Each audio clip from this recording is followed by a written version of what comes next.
Did you know there's a hidden sense inside your body that most people don't even know exists? It's called interoception.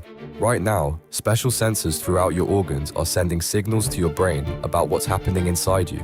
They're tracking your heartbeat, breathing, hunger, thirst, and even when your bladder is getting full. But here's the fascinating part. People are wildly different at sensing these internal signals. Some can count their exact heartbeats without touching their pulse, while others barely notice anything until they're starving or desperate for the bathroom. This hidden sense controls way more than you think. People who are really good at sensing their body's signals feel emotions much more intensely. But when this system doesn't work well, it can lead to anxiety, eating problems, and trouble understanding your own feelings. Want to test yours? Sit quietly and try counting your heartbeats for 1 minute without checking your pulse.